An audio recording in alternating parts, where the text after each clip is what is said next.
UST Growling Tigresses for beating the De La Salle Lady Archers 94-80 ay 50. The Growling Tigresses are not 8-0. We have Coach Heidi Ong, Agatha Bron, and Barbie Dahal. Coach, congratulations for this victory sa wire to wire led by as much as 47 points. So, ano yung sinabi nyo sa mga girls before the match? Especially, LaSalle is on a 3-game winning streak prior to this game. Yeah, I just told them the confidence of LaSalle is high after the winning 3 games, di ba? And we had a very nice, not too nice game last time. So, I think it's all team effort. And the girls delivered, especially ngayon yung mga players na nasa harap niya, Barbie and Agatha Bron. Nintay ko talaga pumutok si Bron, so, tsaka si Barbie. So, this is the night. Siguro dahil mas maaga pa, kaya hindi pa inaantok. So, kudos to them and also to the whole team. Thank you to Agatha. 50 points, 5 rebounds, 1 assist, 1 steal, and plus 28. So yun nga, this is probably your best game of the season so far. So, paano mo sinusukya yung tiwala sa inyo, Coach, para, syempre, para maging convincing yung panalo nyo against the Lady Archers? Yun nga, Coach Heidi. Sobrang nagtiwala ako kay Coach Heidi kung ano yung mga sinasabi niya sa akin. Ginagawa ko lang and focus lang ako sa pag-rebound. Kung libre ako, tira ko lang. And pag naman libre yung mga teammates ko, pasa ko lang din. Basta focus lang ako lagi sa game. Thank you to Barbie. 11 points, 1 rebound, 1 assist, and 1 steal. So yun nga, you take 30 minutes and good numbers for you. So ano masahe mo na yung nga binigyan ng chance to shine ni Coach Heidi? Ayun po. First of all po, thank you po sa coaches ko po na nagtiwala sa akin. And lalo na po sa seniors ko na lagi po akong sinasabi na keep shooting lang and depensa lang talaga po. Thank you,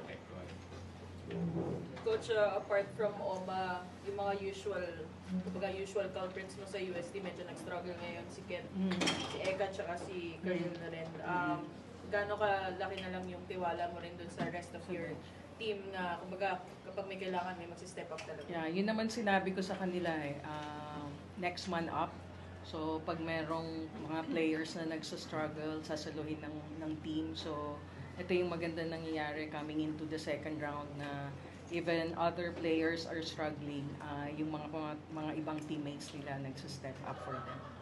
Barbie, syempre as a rookie, paano mo na lang hinahanap yung role mo, especially na parang ang dami mo kasamang mga talented din ng mga players. Pero yun nga, pagka kailangan ka ni coach, nakakapag-step up ka. Yun po, siguro lang talaga po, ready when called upon. Kasi yun naman po lagi sinasabi sa amin ng coaches and mga seniors ko po. And siguro po, malaking po pag nararamdaman mo talaga na may mga tiwala sa iyo yung mga seniors mo po sa bench po. Kaya doon po ako na-motivate po ako pag pinapasok po ako ni coach. Agatha, so far, undefeated kayo this season and then sobrang lalaki din ng mga winning margins nyo. Pero siguro kamusta na lang yung mindset ng team na hindi magiging masyadong overconfident din? Siguro sa next game, focus lang kami. Di namin iniisip yung mga kung matatalo kami, ganyan. Focus lang talaga kami kung ano yung papagawa ng coaches sa amin every training and i-apply namin sa game. One game at a time lang. Barbie, coming off nga ng MVP nung high school mo, siguro paano ka lang siguro na-humble lang din itong dito sa collegiate, iba yung laruan, and paano ka natututo ka na Kent, kala Eka, sa iba pang seniors? Sa po talaga, sa training po, doon po ako siguro, doon ako doon ako nagkukuha ng confidence. And sila po talaga yung tinitignan ko every training para po doon pa po ako mag-improve po. Siguro gano'n na lang kaiba yung high school level dito sa collegiate? Siguro po be consistent lang po talaga sa training po and confidence lang po. And malaki kasi yung nakuha kong confidence dun sa high school and ina-apply ko lang po pag nakakangat ako sa college. Coach, knowing yung capability ni Barbie, siguro paano mo lang rin sinasabihan yung mga seniors mo na i-guide siya para tuloy-tuloy yung progress? Actually, sa training, wala na kaming mga veteran or rookie at the same time. Lahat sila are capable of becoming a leader sa team, di ba? And of course, yung experience lang yung maiiba dun sa mga veteran at compare kay Barbie ngayon. Because syempre iba yung physicality pagdating from high school to college. And I think slowly but surely si Barbie and the rest of the rookies are adapting dito sa college play dito sa UAAP. Ang coach mo happy ayun kasi ang mga most minutes lang si Bridge, si Agatha 20 minutes. May conscious effort ka syempre to keep everyone involved, Yes. syempre, especially medyo mabigat na tayong laban. Yes, correct. We wanted to manage the time, especially dun sa mga starters ko. Coming into second round, alam ko it's not gonna be easy for us.